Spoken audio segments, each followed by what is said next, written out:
Hello friends, welcome and welcome back to my channel again. तो कैसे हैं आप सभी? आई होप आप सभी बहुत अच्छे होंगे। ये जो मॉडल पेपर आप देख पा रहे हैं ना, ये यूपी सीनेट 2026 के लिए बहुत ही इंपॉर्टेंट होने वाला है। बहुत सारे स्टूडेंट्स से बहुत ज़्यादा टेंशन लेते हैं कि कैसा लेवल होगा, कैसे कैसे क्वेश्चंस पूछे जाएंगे। तो ये पूरा मॉडल पेपर आपको मैं बनाकर दे दी हूँ।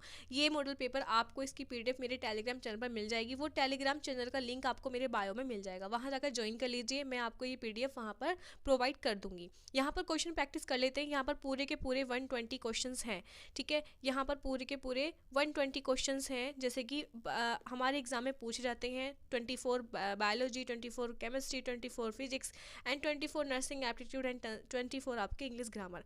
सभी को हम यहाँ पर डिस्कस करेंगे। पूरे 120 के 120 क्वेश्चन। देखना कि आप कितने लगा पाते हो। आप एक काम करना, इसके लिए मैं एक आपको प्रॉपर सोल्यूशन बता देती हूँ कि आपको पता कैसे चलेगा कि आपने कितने सॉल्व कर लिए। आप एक कॉपी पेन लेकर बैठ जाइए।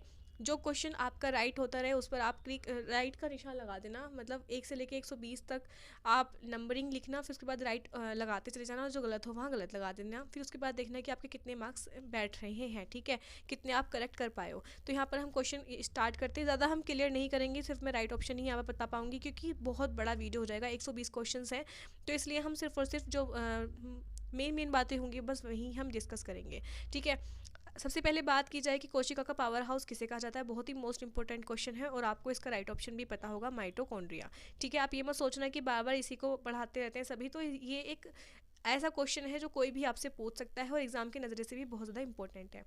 किस विटामिन को एंटी स्टेरिलिटी विटामिन कहा जाता है? तो इसका जो राइट ऑप्शन होगा कि किस विटामिन को एंटी स्टेरिलिटी कहा जाता है, तो ऑप्शन नंबर डी आपका करेक्ट हो जाएगा, विटामिन ई। विटामिन ई को ही आपका एंटी स्टेरिलिटी विटामिन कहा जाता है। ठीक है, क्वेश्चन नंबर 3 है, किडनी की क्रियात्मक इकाई क्या कहलाती है? ठीक है, तो जो किडनी होती है, जो उसका किडनी जो होती है, उसकी फंक्शनल यूनिट कौन सी होती है किडनी की? नेफ्रॉन। ठीक है, जो हमारी किडनी होती है उसमें बहुत सारे नेफ्रॉन्स पाए जाते हैं जो कि वर्क करते हैं हमारी किडनी में। ठीक है, न्यूरॉन जो है हमारे मस्तिष्क में पाए, मतलब जो हमारा नर्वस सिस्टम होता है उसके लिए न्यूरॉन रेस्पॉन्सिबल होती है। एल्वोलाई हमारे जो है रेस्पिरेटरी सिस्टम के लिए रेस्पॉन्सिबल होती है। तो इसका राइट ऑप्शन हो जाएगा हमारा B is the right option is this question. Okay, आगे चलते हैं। 4 है यहाँ पर, यूनिवर्सल डोनर रक्त समूह कौन सा है? यहाँ पर बात चल रही है डोनर यानी कि यूनिवर्सल, यानी कि वो हर किसी कोई से ब्लड ग्रुप को वो अपना जो ब्लड है वो दे सकता है। तो ब्लड ग्रुप ओ यहाँ पर ऐसा है जो आप किसी को भी दे सकता है। डोनर यानी कि वो रक्तदाता होता है यूनिवर्सली। ठीक है, आगे बढ़ते हैं। फिफ्थ हो गया। फिफ्थ की बात करते हैं, प्रकाश संश्लेषण किस कोशिकांग में होता है? जो आपका फोटोसिंथेसिस वाला जो प्रोसेस होता है वो कहाँ होता है? माइटोकॉन्ड्रिया, क्लोरोप्लास्ट, राइबोसोम या फिर वैक्यूल? तो जो हमारा फोटोसिंथेसिस प्रोसेस होता है ना, वो आपका क्लोरोप्लास्ट में होता है। आपको भी इतना पता होगा, क्लोरोप्लास्ट जो हमारा प्लांट्स में पाया जाता है, ग्रीन कलर जो होता है, उसमें हमारा जो प्रकाश संश्लेषण वाली जो प्रोसेस होता है वो हमारा क्लोरोप्लास्ट में होता है। ऑप्शन नंबर 20 का करेक्ट आंसर हो जाएगा। डीएनए का मुख्य रूप, डीएनए कहाँ पाया जाता है? डीएनए कौन से हमारे सेल के कौन से पार्ट में पाया जाता है? साइटोप्लाज्म में, राइबोसोम में, न्यूक्लियस में या फिर लाइसोसोम में? जो ऑप्शन नंबर सी यहाँ पर करेक्ट हो जाएगा, न्यूक्लियस में हमारा डीएनए पाया जाता है। ठीक है, जल्दी से जल्दी हम पूरी वीडियो को ख़त्म करने का सोचेंगे कि वीडियो ज़्यादा बड़ी ना हो जाए और आप लोग भी अच्छे से प्रैक्टिस कर पाओ। इसकी PDF आप ज़रूर देख लेना। PDF आप अपने फ़ोन में डाउनलोड कर लेना। मैं PDF प्रोवाइड कर दूँगी मेरे टेलीग्राम चैनल पर, वो आपको मिल जाएगा मेरे बायो में। ठीक है, अभी बात करते हैं रक्त में शर्करा स्तर यानी कि जो हमारा ग्लूकोज का लेवल होता है उसको कंट्रोल करने वाला कौन सा हार्मोन होता है? थायरोक्सिन, इंसुलिन, एड्रेनल या एस्ट्रोजन? जो इंसुलिन होता है, जिसको पैनक्रियाज हमारी ग्लैंड होती है उसको रिलीज करती है। तो इंसुलिन हार्मोन एक ऐसा हार्मोन होता है जो हमारे बॉडी में जो ग्लूकोज का लेवल होता है उसको मेंटेन करके रखता है। ठीक है, आगे बढ़ते हैं। जीवन की मूलभूत इकाई क्या होती है? यानी कि जो हमारी लाइफ की जो यूनिट होती है वो कौन सी होती है? टिश्यू होते हैं, ऑर्गन होते हैं, सेल या सिस्टम? तो जब आप BSc नर्सिंग करेंगे सबसे पहले आपका जो यूनिट पड़ेगा एनाटॉमी का वो आपका सेल पड़ेगा। तो सेल हमारी जो है हमारी फंक्शनल यूनिट होती है। ठीक है, हमारी पूरे जीवन की। ठीक है, तो सेल से ही हर चीज़ का निर्माण होता है, बनता है। सेल एक सबसे छोटी इकाई होती है। ठीक है, स्मॉलेस्ट यूनिट होती है हमारी लाइफ की। Okay, cell is the right option is this question. 9 है यहाँ पर, प्रकाश संश्लेषण के दौरान कौन सी गैस मुक्त होती है? ठीक है, ये भी आपको पता होगा कि हमारा जो ऑक्सीजन है वो रिलीज़ होती है। ठीक है, आप सभी को पता है कि जो हमारा प्रकाश संश्लेषण है वो होता ही किस लिए है? फोटोसिंथेसिस, ताकि जो ऑक्सीजन है वो रिलीज़ कर पाएँ ठीक है। मानव हृदय में कितने कक्ष होते हैं, आपको सभी को पता है 4 होते हैं, ठीक है। 4 हमारे हार्ट में कक्ष होते हैं, यानी कि चैम्बर्स होते हैं। लार में पाया जाने वाला एंजाइम कौन सा है, तो लार में कौन सा एंजाइम पाया जाता है, यहाँ पे देख लेते हैं ऑप्शन, पैप्सिन, ट्रिप्सिन, एमाइलेज या लाइपेज। तो एमाइलेज इसका राइट ऑप्शन हो जाएगा सी, एमाइलेज, ठीक है। एमाइलेज हमारे लार में पाया जाता है। मानव शरीर में सबसे बड़ी हड्डी कौन सी होती है, सबसे लंबी हड्डी कौन सी होती है, फीमर। ये भी आप सभी को पता होगा, बहुत ही ईजी एंड बहुत ही बेसिक सा क्वेश्चन है, बेसिक है लेकिन ये क्वेश्चन एग्जाम में पूछ लिए जाते हैं। जीव कौन सी कोशिका में नाभिक नहीं पाया जाता है, white blood cells, red blood cells, nervous cell या मसल सेल। जो हमारी रेड ब्लड सेल्स होती हैं इसमें हमारा न्यूक्लियस नहीं पाया जाता, लेकिन जो हमारा कैमल होता है ना उसकी रेड ब्लड सेल्स में हमारा न्यूक्लियस पाया जाता है। मस्तिष्क का कौन सा भाग संतुलन को नियंत्रित करता है, यानी कंट्रोल करता है। जो हमारा जो बॉडी का बैलेंस होता है उसको कंट्रोल कौन करता है, हमारे ब्रेन का कौन सा पार्ट, सेरेब्रम, मेडुला, सेरेबेलम या हाइपोथैलेमस। तो इसका राइट ऑप्शन हो जाएगा सेरेबेलम। सेरेबेलम जो हमारे बॉडी का जो हमारे ब्रेन का पार्ट होता है, ये हमारे जो कंट्रोल करता है हमारे बैलेंस को, ठीक है। अर्ध पारगम में झिल्ली के माध्यम से जल के गमन की प्रक्रिया क्या कहलाती है, ठीक है। तो जो हमारा जल यानी कि जो हमारा वाटर है जो उसका ट्रांसपोर्टेशन होता है, उस जो हमारा मेम्ब्रेन होती है उसको कौन सा प्रोसेस कहते हैं, ठीक है। जो हमारा जल का जो ट्रांसपोर्टेशन होता है, ब्लड वाटर का ट्रांसपोर्टेशन जो होता है वो किस प्रक्रिया के द्वारा होता है, यानी कौन से प्रोसेस से होता है, तो वो होता है हमारा ओस्मोसिस से, ठीक है। ओस्मोसिस होता है जिससे हमारा जो हमारा जल होता है यानी कि जो वाटर होता है वो हमारा मतलब कि वो ट्रांसपोर्ट करता है, ठीक है। ओके, आगे बढ़ते हैं। त्वचा में कौन सी विटामिन संश्लेषित होती है, ठीक है। तो जो आप सभी को पता है विटामिन डी हम धूप के द्वारा लेते हैं, यही है जो हमारी स्किन के थ्रू हमारी जो विटामिन है वो जाती है, जो एब्जॉर्ब करती है। मांसपेशियों को हड्डियों से जोड़ने वाला ऊतक कौन सा कहलाता है, ठीक है। तो इसका जो राइट ऑप्शन है आप सभी को पता ही होगा, tendon is the right option of this question. Tendon जो होता है वो हमारी मांसपेशियों से हड्डियों को जोड़ता है, और जो हड्डी से हड्डी को जोड़ता है वो होते हैं लिगामेंट्स।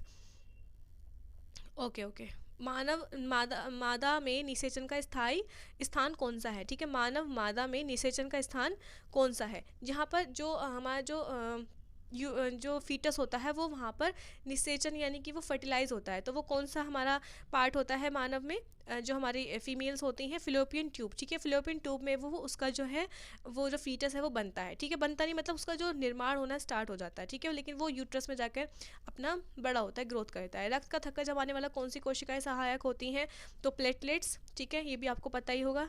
19 ओके 20 की तरफ मूव करते हैं। रक्त को शुद्ध करने वाला अंग कौन सा है, तो जो रक्त को शुद्ध करता है यानी कि ब्लड को प्योर करता है वो होता है हमारा किडनी, ठीक है। इस चीज़ को आप याद रखना, ये बहुत ही मोस्ट इंपॉर्टेंट है।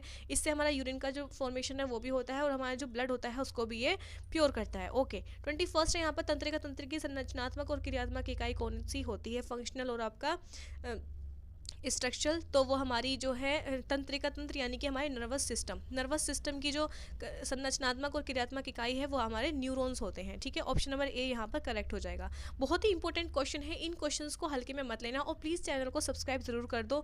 और मैं अभी ऐसे बहुत सारे मॉडल्स पेपर लाने वाली हूँ जिससे आपकी प्रैक्टिस बहुत अच्छे से हो जाएगी। तो इस चैनल पर बने रहे, चैनल को सब्सक्राइब ज़रूर कर देना कि आगे जब तक आपका एग्ज़ाम होगा मैं ऐसे ही मॉडल पेपर हर हफ्ते आपके लिए लाती रहूँगी, जिससे आपकी हर हफ्ते अच्छे से प्रैक्टिस हो जाए और आपको पता चल जाए कि हाँ आप कितनी तैयारी आपकी हो चुकी है और कितना आप कवर कर सकते हो। पौधों में हरा रंग किसकी वजह से होता है, आप सभी को पता है क्लोरोफिल की वजह से होता है, ठीक है। आगे बढ़ते हैं। 23 है यहाँ पर। विटामिन सी कमी से कौन सा रोग होता है, तो विटामिन सी की वजह से होता है स्कर्वी, ठीक है। 24 है। लाल रक्त कणों का मुख्य कार्य क्या है, तो जो लाल रक्त कण यानी कि रेड ब्लड सेल्स का उनका जो मेन वर्क होता है वो होता है ऑक्सीजन को ट्रांसपोर्ट करना, ठीक है। HbO2 यानी कि वो ऑक्सीजन के साथ कंबाइन होकर हमारे टिश्यू तक हमारी जो ऑक्सीजन है उसको सप्लाई करते हैं, ठीक है। पदार्थ में सबसे छोटी इकाई क्या कहलाती है, जो हमारे एटम होता है, पदार्थ मतलब कि मेटल। जो पदार्थ का यहाँ पर जो इंग्लिश वर्ड है वो मैं बताऊंगी भी, इसका जो पदार्थ का इंग्लिश वर्ड है वो दूसरा होता है।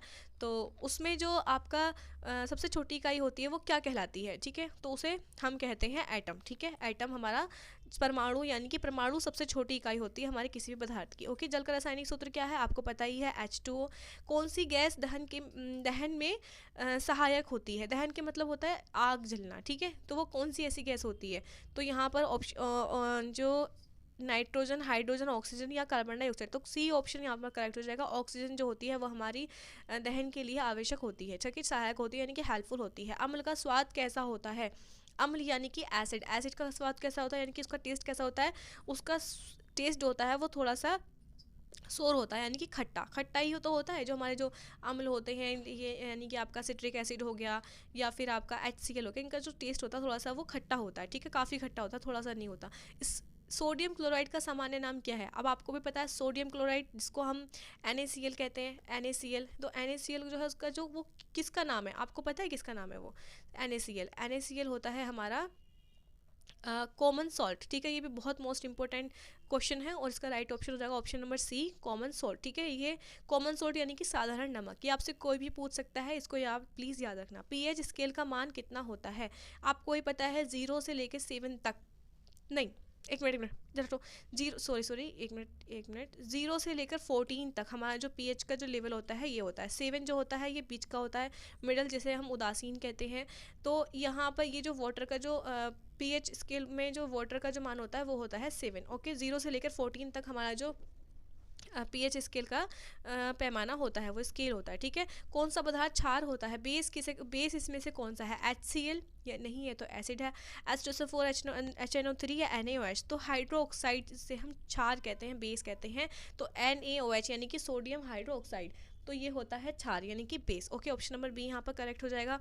32 की तरफ चलते हैं। वायु में सबसे अधिक मात्रा में कौन सी गैस पाई जाती है? तो वायु यानी कि हमारे एनवायरनमेंट में कौन सी गैस सबसे ज़्यादा पाई जाती है? तो हमारे एनवायरनमेंट में सबसे ज़्यादा जो गैस पाई जाती है वो होती है नाइट्रोजन, ओके, नाइट्रोजन, ठीक है। आगे बढ़ते हैं। धातु और अधातु के बीच बनने वाला बंधन क्या कहलाता है? ठीक है, यानी कि मेटल और नॉन मेटल के बीच में जो बंधन बनता है उसको क्या कहते हैं? तो उसे बोलते हैं हम आयनिक बॉन्ड, ठीक है। आयनिक बॉन्ड यानी कि आयंस, आयंस की वजह से जो बॉन्ड बनता है उसे कहते हैं आयोनिक बॉन्ड, यानी कि इसका ऑप्शन नंबर जो है वो सी करेक्ट हो जाएगा। कौन सा तत्व तरल अवस्था में पाया जाता है? ठीक है, जो कौन सा तत्व है जो तरल अवस्था में पाया जाता है? आयरन या फिर ब्रोमाइन, कार्बन या फिर सल्फर। तो जो ब्रोमाइन होता है वो आपका जो है लिक्विड स्टेट में पाया जाता है। 34 का जो आंसर है वो हो जाएगा बी करेक्ट। मेरी केमिस्ट्री फिजिक्स थोड़ी वीक है लेकिन फिर भी मैं आपको क्वेश्चन प्रैक्टिस करा रही हूँ, मैं थोड़ा एक्सप्लेन नहीं कर सकती हूँ लेकिन हाँ राइट ऑप्शन मैं आपको बता रही हूँ। द्रव से गैस में परिवर्तन की प्रक्रिया क्या कहलाती है? यानी कि कोई भी चीज़ है, पहले वो लिक्विड है, लिक्विड से वो आपके गैस में कन्वर्ट हो गई है, तो उस प्रोसेस को क्या कहते हैं? कंडेंसेशन, फ्रीजिंग या फिर एवोपेरेशन या फिर मेल्टिंग। तो इसका जो राइट ऑप्शन है वो होगा एवेपोरेशन, ठीक है। एवोपेरेशन यानी कि किसी भी लिक्विड का भाप में बन जाना, यानी कि पानी का भाप में बन जाना, ये इसका एग्जांपल हो जाएगा। 36 है, कौन सी गैस ग्रीन हाउस गैस है? तो ग्रीन हाउस गैस जो होती है वो कौन सी होती है? कार्बन डाइऑक्साइड, ठीक है। आगे बढ़ते हैं। 37 है, अम्ल और क्षार की अभिक्रिया से क्या बनता है? ठीक है, जो अम्ल है यानी कि एसिड और बेस दोनों को अगर हम कंबाइन करते हैं, एक अभिक्रिया कराते हैं, एक रिएक्शन कराते हैं, तो रिएक्शन के बाद क्या बन जाएगा? ठीक है, तो इसका जो राइट ऑप्शन होगा वो होगा salt and water, salt and water, यानी कि सॉल्ट बनेगा और वाटर बनेगा, ठीक है, अगर हम किसी भी एसिड की और बेस की आपस में रिएक्शन कराते हैं। 38 है यहाँ पर, कौन सी अधातु बिजली का सुचालक है? यानी कि कौन सी ऐसी अधातु, यानी कि वो धातु नहीं है, अधातु है, नॉन मेटल है, लेकिन वो फिर भी बिजली का यानी कि वो लाइट के लिए सुचालक है, ठीक है। तो यहाँ पर जो ऑप्शन दिए हुए हैं वो है सल्फर, फास्फोरस, ग्रेफाइट, आयोडीन। एक मिनट, तो इसका जो राइट ऑप्शन हो वो होगा ग्रेफाइट, यानी ग्रेफाइट जो है वो आपकी अधातु है लेकिन वो फिर भी बिजली की सुचालक है, ओके। आगे बढ़ते हैं। 39, बिजली लोहे पर जंग लगने की प्रक्रिया क्या कहलाती है? तो इसमें जो लोहे की जंग लगने की जो प्रक्रिया होती है वो कहलाती है ऑक्सीडेशन। देखिए मुझे भी 120 क्वेश्चन इसमें आपको कराने हैं तो ये थोड़ा वीडियो बड़ा हो सकता है, लेकिन मैं बहुत ही जल्दी फिर भी कोशिश कर रही हूँ कि वीडियो ज़्यादा बड़ा ना हो, तो इसलिए पूरी वीडियो ज़रूर देखना, लास्ट तक ज़रूर देखना, इससे आपकी प्रैक्टिस बहुत अच्छी हो जाएगी और आपको पता चल जाएगा किस लेवल के जो क्वेश्चन हैं एग्जाम में पूछे जाते हैं। बेकिंग सोडा का रासायनिक नाम क्या है? तो इसमें जो आपके ऑप्शन दिए हुए हैं सोडियम बाइकार्बोनेट, इसका राइट ऑप्शन हो जाएगा, ओके। 41, परमाणु संख्या क्या दर्शाती है? तो परमाणु संख्या क्या दर्शाती है आपकी? परमाणु संख्या क्या दर्शाती है? प्रोटॉन्स दर्शाती है, ठीक है, प्रोटॉन्स इसका राइट ऑप्शन हो जाएगा। 42 है, दूध किस प्रकार का मिश्रण है? यानी कि जो दूध होता है वो किस टाइप का एक कॉम्बिनेशन है, मिश्रण है? सॉल्यूशन, सस्पेंशन, कोलॉइड या फिर कंपाउंड। जो इसका राइट ऑप्शन है वो हो जाएगा आपका कोलॉइड, ठीक है।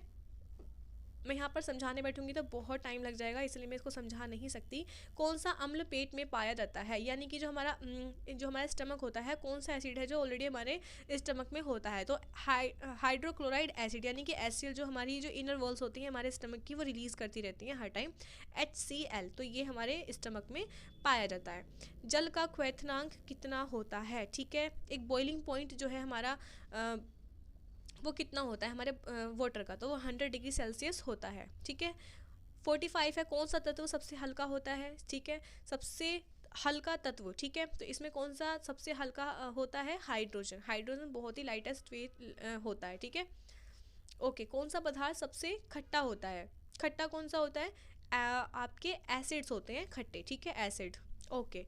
47 है, रासायनिक अभिक्रिया में पदार्थ का कुल द्रव्यमान क्या होता है। रासायनिक अभिक्रिया में पदार्थ का कुल द्रव्यमान कितना होता है, जिसका राइट ऑप्शन है वो हो जाएगा आपका द्रव्यमान क्या होता है, द्रव्यमान क्या होता है रासायनिक अभिक्रिया में, जो द्रव्यमान होता है वो क्या होता है, वो कांस्टेंट होता है, ठीक है। कांस्टेंट इसका राइट ऑप्शन हो जाएगा, ठीक है। 48 है यहाँ पर, CO2 का पूर्ण रूप क्या है, यानी कि जिसका पूरा नाम है वो क्या है CO2 का, तो कार्बन डाइऑक्साइड है। ये आप सभी को पता होगा, अगर आपने 12th में पढ़ा होगा थोड़ा बहुत। तो फिजिक्स के क्वेश्चन आ जाते हैं। बल की इकाई क्या है, जो हमारा बल होता है उसकी जो इकाई है वो क्या होती है, यानी कि यूनिट, जो बल है उसकी यूनिट क्या होती है, न्यूटन होती है, ठीक है।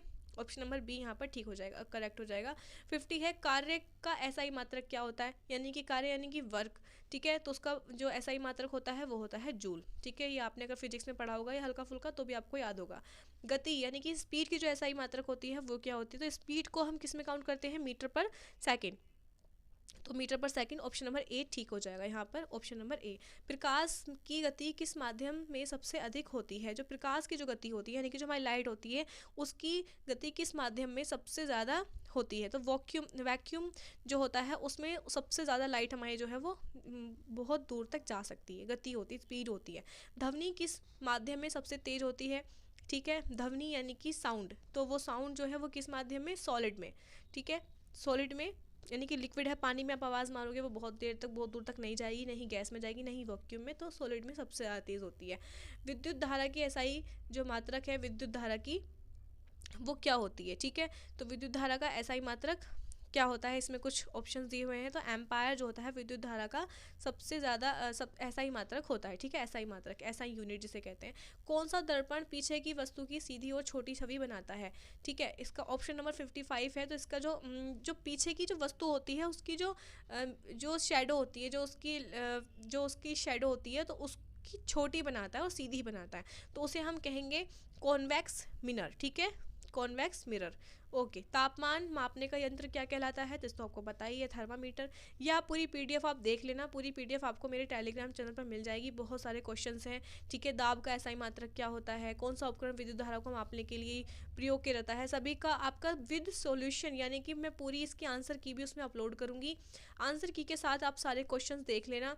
अभी इसमें नर्सिंग एप्टीट्यूड के भी बहुत सारे, बहुत ही मोस्ट इंपॉर्टेंट आपके क्वेश्चन हैं इसमें नर्सिंग एप्टीट्यूड की, जैसे कि आ गया कि नर्सिंग का मुख्य उद्देश्य क्या है, क्या है नर्सिंग का मुख्य उद्देश्य है। आप नर्सिंग करने जा रहे हैं, नर्सिंग करने का सोच रहे हैं, तो क्या इसका पूरा जो इसका उद्देश्य क्या है, इसका पर्पज़ क्या है, तो इसकी है पेशेंट की केयर करना, ठीक है। पेशेंट की केयर करना ही नर्सिंग का पर्पज़ है। रोगी को गोपनीयता जानकारी को सुरक्षित करना किस सिद्धांत से संबंधित है, ठीक है। रोगी की गोपनीयता यानी कि उसकी जो प्राइवेसी है, उसकी जानकारी को सुरक्षित रखना किस सिद्धांत से संबंधित है, तो इसमें इसमें आएगा कॉन्फिडेंटिलिटी, ठीक है, कॉन्फिडेंटिलिटी से संबंधित है। ओके। रोगी का तापमान मापने के लिए सामान्य रूप से कौन सा साधन उपयोग किया जाता है, यानी कि स्थान यानी कि फोरहेड से, एक्जिला से, एब्डोमिनल से, चेस्ट से। तो इसमें जो एक्जिला होती है ना वो एकदम एक ऐसा प्लेस होता है जहाँ से आप कंफर्टेबली किसी का भी टेम्परेचर मेज़र कर सकते हो, ठीक है। नर्स द्वारा हाथ धोना किस प्रकार की रोकथाम है, तो secondary prevention, tertiary prevention, rehabilitation या फिर प्राइमरी। तो प्राइमरी प्रिवेंशन में आता है हमारा हैंड वॉशिंग, ठीक है। आगे बढ़ते हैं। मरीज की पल्स की सामान्य सीमा क्या होती है, यानी कि नॉर्मल रेंज क्या होती है किसी भी एडल्ट की, तो वो होती है आपकी 60 to 100 पर मिनट, ठीक है। ये आपकी नॉर्मल रेंज होती है हमारी पल्स की। रोगी की देखभाल करते समय सबसे पहला सिद्धांत क्या होना चाहिए। तो क्या होना चाहिए, जब हम किसी की भी केयर कर रहे होंगे तो सबसे पहले उसका जो पर्पज़ होना चाहिए ना, जो आपका सबसे पहले काम होना चाहिए वो होना चाहिए उसकी सेफ्टी का ख्याल रखना, ठीक है, कि उसकी सेफ्टी हम कर पा रहे हैं कि नहीं कर रहे हैं। इंजेक्शन आयन देने का सही स्थान कौन सा होता है, तो आप जब जाएंगे आपको ये बहुत अच्छे से आपको डिफाइन किया जाएगा, बहुत अच्छे से आपको पढ़ाया जाएगा कि इसमें जो IM इंजेक्शन दिए जाते हैं वो ये सारी जो आपके होते हैं इनमें दी जाती है। ग्लूटियस मैक्सिमम ये भी एक प्लेस होता है, वास्टस और आपका डेल्टोइड, ठीक है, ये तीनों ही IM देने के प्लेस होते हैं। ओके, आगे बढ़ते हैं। मरीज में ऑक्सीजन की कमी को कहा जाता है। ऑक्सीजन की कमी अगर किसी में हो जाती है तो उसे कहते हैं हाइपोक्सिया, ठीक है। साइनोसिस यानी कि स्किन जो है वो ब्लूइश हो जाती है, ठीक है। ओके, डिस्निया यानी कि ब्रीदिंग में डिफ़िकल्टी, ठीक है। एनीमिया यानी कि हमारी जो रेड ब्लड सेल्स हैं उनकी काउंटिंग कम हो गई है। ओके, नर्सिंग प्रोसेस का पहला चरण कौन सा है, ठीक है। नर्सिंग प्रोसेस यानी कि जो आप जब जाएंगे NCP बनाएंगे तो उसका सबसे पहला जो चरण होता है वो होता है असेसमेंट। ओके, असेस करना पेशेंट को कि आखिर उसकी प्रॉब्लम क्या है, क्या क्या प्रॉब्लम्स वो बता रहा है, ठीक है। ब्लड प्रेशर मापने के लिए कौन सा उपयोग किया जाता है, स्फाइगोमैनोमीटर, ठीक है, स्फाइगोमैनोमीटर, ठीक है। रोगी को दवा देने के लिए किस चीज़ की जाँच अनिवार्य है। अगर रोगी को हम दवा देने वाले हैं तो उसको हम किस चीज़ की जांच करनी अनिवार्य है। 5 राइट्स ऑफ मेडिकेशन, यानी कि आप जब दवाई उसको देने वाले हैं, मेडिकेशन प्रोवाइड करने वाले हैं, तो आपको 5 राइट्स जो आपको आगे पढ़ने को मिलेंगे वो देखने बहुत ज़्यादा इंपॉर्टेंट है, कंपलसरी है। आगे, रोगी में नीलेपन, ब्लू डिस्कलरेशन को क्या कहते हैं, जैसे कि मैंने आपको ऊपर ही बताया था साइनोसिस, ठीक है, यानी कि ऑक्सीजन की कमी के कारण जो आपका साइनोसिस वाली कंडीशन होती है उसे कहते हैं ब्लूइश कंडीशन, साइनोसिस। संक्रमण फैलने से रोकने के लिए सबसे प्रभावी उपाय कौन सा होता है, तो हैंड वॉशिंग, यानी कि अगर किसी को भी हम कोई भी डिजीज़ है उसको फैलने से रोकना है तो हैंड वॉशिंग हम अगर करते हैं तो हम उससे प्रिवेंट कर सकते हैं ईजिली, ठीक है। रोगी की स्थिति बदलने में किस समस्या से बचाव किया जाता है। अगर हम रोगी का जो स्थिति है, यानी कि जो उसका वो जिस तरह से लेटा हुआ है, अगर वो एक तरह से लेटा रहेगा, एक ही साइड से लेटा रहेगा, तो उसको बेड सोर होने की जो प्रॉब्लम है वो ज़्यादा हो सकती है। इसलिए बेड सोर से प्रिवेंट करने के लिए हम उसकी स्थिति यानी कि जो उसकी पोजीशन है उसको चेंज करने के लिए करते हैं, ठीक है।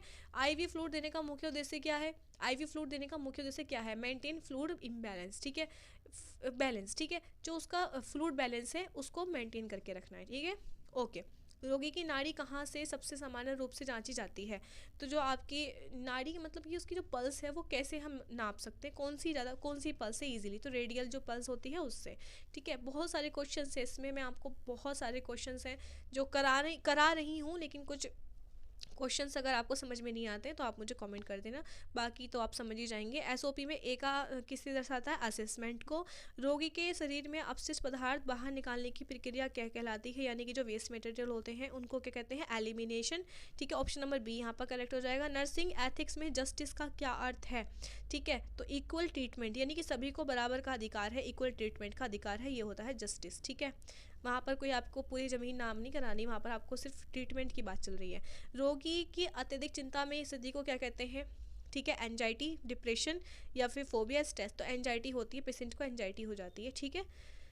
तो बहुत सारे क्वेश्चन हैं, दिल तो कर रहा है कि सारे मैं बहुत अच्छे से एक्सप्लेन करूँ, आपको अच्छे से पढ़ाऊँ, लेकिन आप इसकी जो PDF है ये आपको मिल जाएगी, आप अच्छे से पढ़ लेना इसको, मैं बहुत ही अच्छे से इसको एक्सप्लेन करना चाहती हूँ। अस्पताल में बायोमेडिकल वेस्ट का रंग कोड किस लिए होता है, जो आपके जितने भी बायोमेडिकल वेस्ट होते हैं वो किस वजह से होते हैं, क्यों होते हैं, क्योंकि हम जितना भी हमारा जो वेस्ट मटेरियल हम उसको अलग अलग कर सकें और जो इन्फेक्शन का जो ख़तरा है वो कम हो सके। तो इन्फेक्शन कंट्रोल की वजह से हमारा जो बायोमेडिकल वेस्ट है कोड बनाया गया है, ठीक है। रोगी को साथ सहानुभूति दिखाने को कहा जाता है सिंपैथी। ओके, इसका ऑप्शन नंबर ए करेक्ट हो जाएगा, नहीं सॉरी, इम्पैथी, सिंपैथी नहीं, सिंपैथी कुछ ज़्यादा तसल्ली हो जाती है, इम्पैथी, ठीक है।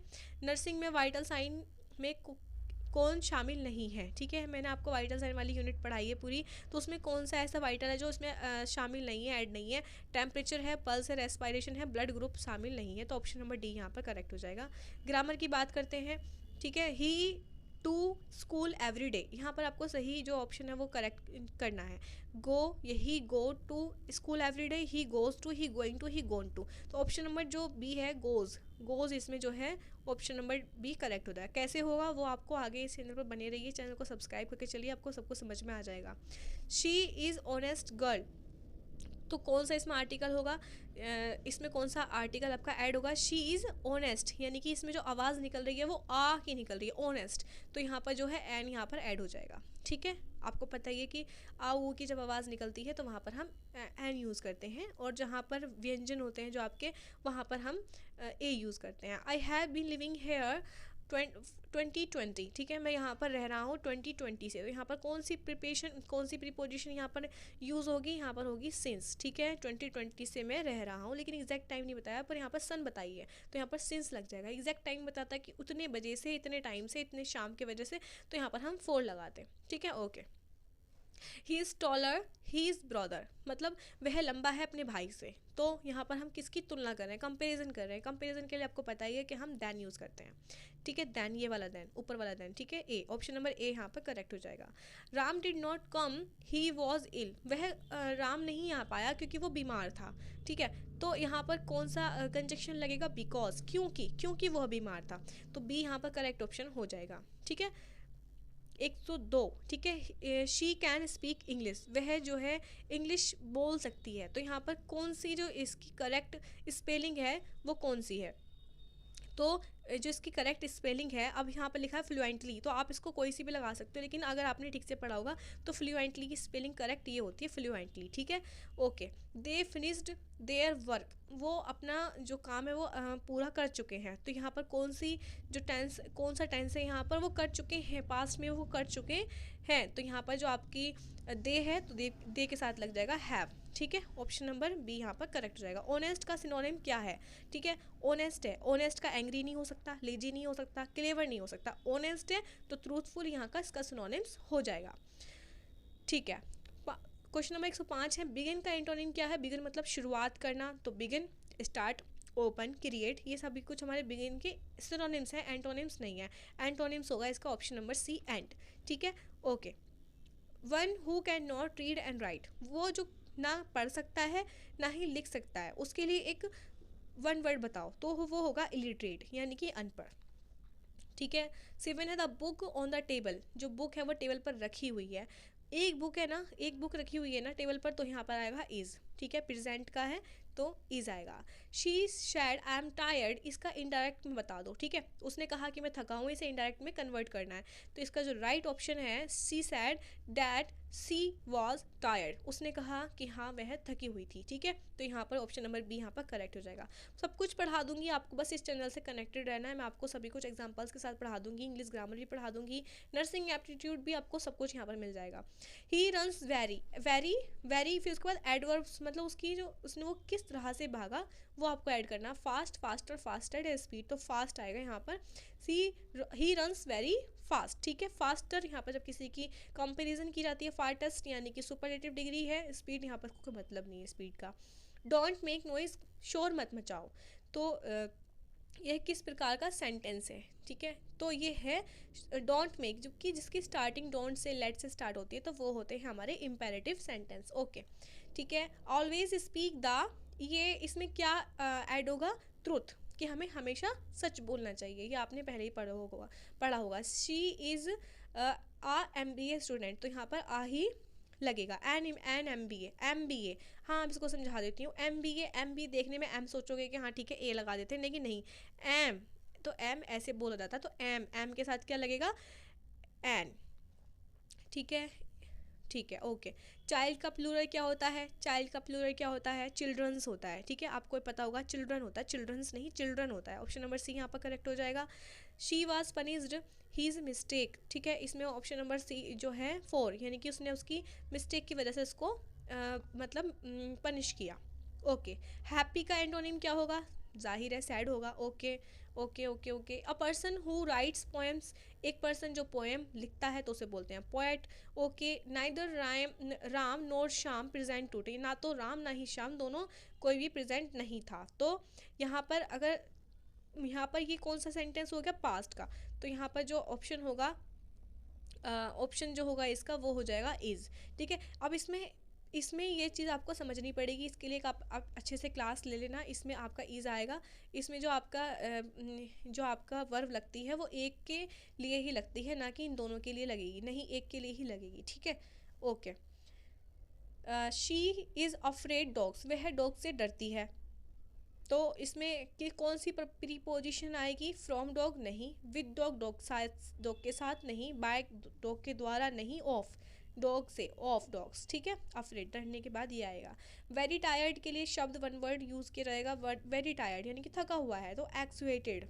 ठीक है, ओके, थका हुआ, परेशान जिसे कहते हैं। I help you if you ask me, मैं आपकी हेल्प करूँगा अगर आप मुझसे कहेंगे। तो कौन सा मॉडल पेपर इसमें लगेगा, तो इसमें लगेगा आई कैन, यानी कि मैं तुम्हारी मदद कर सकता हूँ अगर आप मुझसे कहेंगी तो ये आपकी जो पूरी पीडीएफ मैं आपको टेलीग्राम चैनल पर डाल दूँगी। आपने यहाँ तक हिम्मत की इसको देखने की, मैं सच में आपकी तारीफ़ कर रही हूँ, क्योंकि इतना बड़ा वीडियो देखना और ये 120 के 120 क्वेश्चन आप प्रैक्टिस करना, ये लगता है कि आप सच में तैयारी करना चाहते हैं और सच में आपको प्रिपरेशन करने का दिल है इस बार कि हाँ अच्छे से हम प्रिपरेशन करेंगे। तो वीडियो को लाइक ज़रूर कर देना, चैनल पर नए हैं तो सब्सक्राइब करते हुए जाना। मॉडल पेपर सेकंड आपका नेक्स्ट वीक मिल जाएगा। जल्दी से जल्दी ज़्यादा से ज़्यादा कमेंट करें, टेलीग्राम चैनल को ज्वाइन करें। ये मॉडल पेपर मैं वहाँ पर अपलोड कर दूँगी विद आपकी आंसर सीट। ठीक है, तो टाटा बाय बाय, मिलते हैं मेरी नेक्स्ट वीडियो में, तब तक के लिए